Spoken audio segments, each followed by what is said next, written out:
The Art Beat, a weekly program putting you in touch with artists and arts events from the J.T. and Margaret Talkington College of Visual and Performing Arts at Texas Tech University. Hello and welcome to The Art Beat on KLZK 105.7 FM. I'm your host, Peter Martens, coming to you from the Talkington College of Visual and Performing Arts at Texas Tech University, and wishing you a happy end of May, beginning of the summer. It's getting a little hot outside, and we are talking about summer things on the show, talking about summer camps, talking with faculty. I have the privilege today of talking with a current student who's approaching the end of his degree here and has done some exciting things while he's been at Texas Tech and is also doing some exciting things this coming summer. Christopher Markgraf. Hello. Hi. Thanks for having me. Sure. Thanks for coming into the studio here. Christopher, you are, explain your degree to me. I don't totally understand it even. So I'm in my fifth year, completing my double major in music education and vocal performance. So in the fall, I'll be student teaching and looking at graduating in December. Okay, so that is a lot of singing, it sounds like to me. Yes, that is correct. Okay, so the choral side on kind of the education side, but then also the performance side. I've certainly seen you on stage a fair amount during your years here. You've participated in, I guess, probably lots of the opera productions, all of the opera productions? Yeah, I think there's only been one semester that I actually wasn't in the opera here at Tech, whether it's been an ensemble or as a principal. I've been extremely involved in the operas here, and then on the choral side of things, I was privileged to go to TMEA twice. So once my freshman year and then again this past year. That's right. I recall that it was that offset, and you're probably maybe the only student to have actually been in both. One other. Okay. There's one other, yeah. Yeah, wow, that's really a treat. It's pretty awesome. Privilege, yeah. I saw the one 5 years ago, and it was the room is really electric at those performances. So absolutely. That's exciting. Okay, so what's the most recent role you've had that sticks out in your mind on the stage on campus here? On campus, I think one of my more memorable performing experiences was Superintendent Bud from Albert Herring. Okay. It's a Benjamin Britten opera. It's hilarious, and I'll also be doing A Midsummer Night's Dream by Benjamin Britten this summer in Aspen. Okay. So getting some contemporary English opera. Okay, so you like Britain. So I'll try to go one at a time here because I love both of those operas. I remember Albert Herring. You must have been like a sophomore or something when you I was did a that, junior. Yeah? Okay, you were a junior. Yeah. Seems longer ago than that. But yeah, that was a really interesting production, and I didn't know that opera at the time, so it was really great to get to know it. It is very funny, and you were the kind of the bumbling constable figure sort of in that opera? Yeah, a police officer, something like that. Right, okay. And then this year, remind me your roles on stage this immediately past academic year. So, let's see, we did Speed Dating Tonight, which was an opera by Michael Ching, a living composer, which was a good time. And then this past spring, we did Sweeney Todd. It was a collaboration between the School of Music and the School of Theater and Dance. Right. And so I played Judge Turpin in that show, and it was a lot of fun. Right. So we've had the guest director for that, Jim Wren, just on the show a few weeks ago before that opened. So that was really a successful show, and like you say, an interesting collaboration between School of Music and School of Theater and Dance in the theater space, which is the Machen Theater stage, really a lovely thing. So anything surprise you about that production, singing in, I guess, what would be considered generally a drier space than opera usually happens in? Yeah, well, that was my first experience singing with a microphone. Okay. So that was new. It was a drier space, but there's something kind of powerful about having a microphone. So that was a lot of fun. And then says the bass baritone, right? Like there's something powerful about having a mic. So that was a cool experience. And then a lot of the operas that we do with the School of Music or in other young artist programs that I've been a part of, as far as makeup and costuming is concerned, stage management, I've never experienced this level of support, and that was really wonderful. And also just getting the experience of being able to work with that type of a crew and that many people.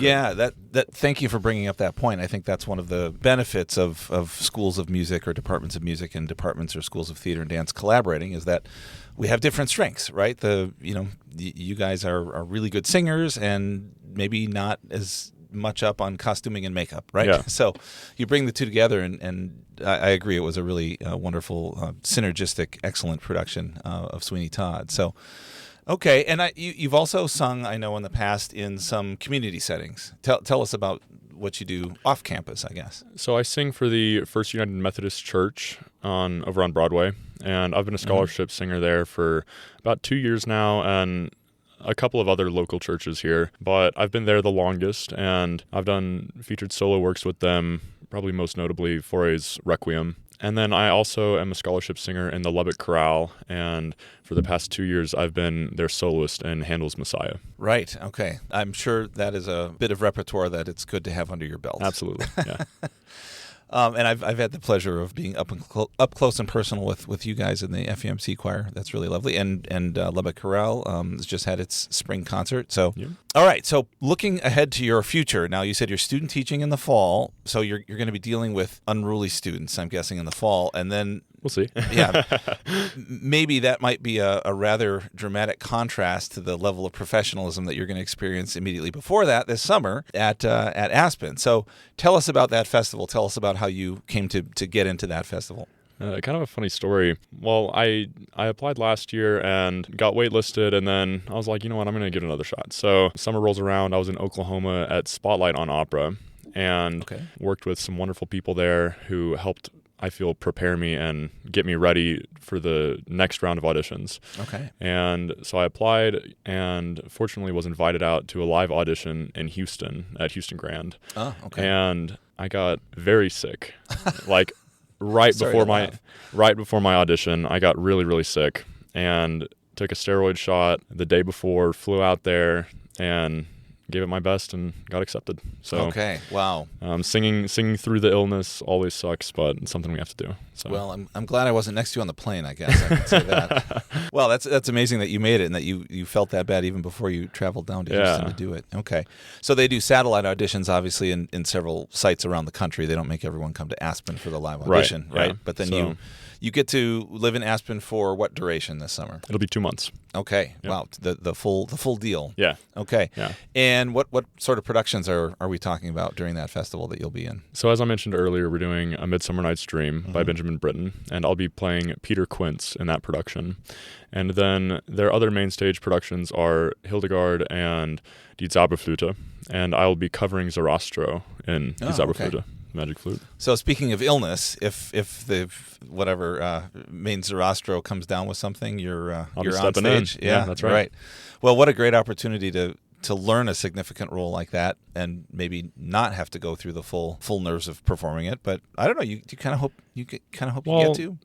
I would never wish that on anyone, but there you go. Good answer. We will get a cover run, so I'll get the chance of performing it and getting that under my belt, and coaching it with such high-level faculty. So I'll get the experience of learning it and performing it, but it won't be on the main stage with the orchestra. Sure. To my understanding. Okay. Full costume and makeup, or maybe not. I'm not sure. I don't know those details yet. Okay. Yeah, you'll do what they tell you when you get there, absolutely. Right? Okay. All right. So coming back to Midsummer Night's Dream, that is really a Britten opera that I don't know. Peter Quince, tell us about that role in the opera. I mean, I think a lot of our audience knows the story, right? The Shakespeare that it's based on. Yeah. But tell us about Peter Quince. Yeah, it's a very confusing opera for sure. But Quince is one of the mechanicals, and they're kind of common folk, and they're organizing a play to perform at the wedding. And Peter Quince sort of bosses everyone around, assigns them their roles, and tells them, you sing this part and you sing this part. And of course, Bottom wants to be the lead, and he thinks he's the best actor of them all. And in the end, he gets made into an ass. So it's kind of the butt of the joke. But that's my role as Peter Quince. Okay. All right. And you presumably don't know any of the other singers you'll be, because this is a very collaborative, it's a real ensemble opera, right? There's a lot of folks that get a lot of time on stage and in voice. You don't know who any of those people will be at this point, or are there any preliminary, like, hey, you're going to be working with this person, that person? All of the casts have been announced, so I've done a little bit of social media stalking, and some of them I was already friends with on Instagram and Facebook and whatnot. Okay. But, there's nobody else from tech that's going, and all of the other people, like one of the guys in my cast is at Curtis, and then there's another at Rice and Juilliard, from all over the place. And so I've never met any of them personally, but we are like internet friends, you could say. Sure. Well, I imagine in some of these areas it's a small community of kind of mutual support. Maybe a little mutual competition, but also mutual support. Yeah, I'm hoping it'll be a really friendly environment. Well, I hope so too. And thank you in advance for representing Texas Tech well, as I know you will. Wreck 'em. That's right.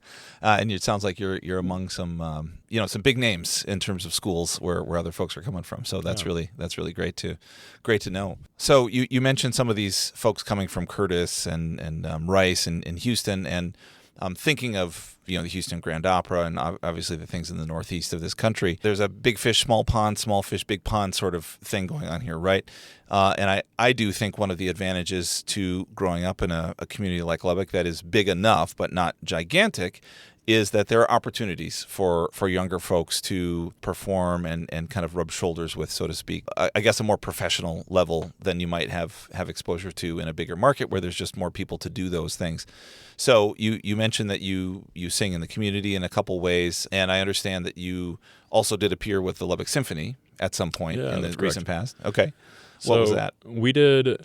last year we did Rigoletto. It was a concert production, so there were cuts to shorten it to about an hour and 20 minutes roughly. And I sang The Assassin of Sparafucile with my former teacher, Gerald Dolter, as the title character. Right. Yeah, that was a lovely concert as well. And I guess to my point, that's probably something that you're finishing your undergrad, but maybe you're not going to be in another market singing on the stage in that sort of role. So I'm very glad that we can do that for our younger folks in town. That's a great, it's a wonderful great opportunity. Service. Yes, and I think about the side-by-side concert that the LSO did with the Lubbock Youth Orchestras earlier this spring as another example of that. Any other items like that you've experienced in town, whether you personally or that you've seen, where you recognize, gosh, now that I'm 2 or 3 years past it, that was really kind of amazing that we got to do that as tech students. I mean, there have been a few other times when I've gotten to sing with the orchestra. We did the Brahms Requiem recently and Carmina Burana last year, and upcoming Verdi's Requiem. And so just getting to sing in those massive choruses is also a wonderful experience.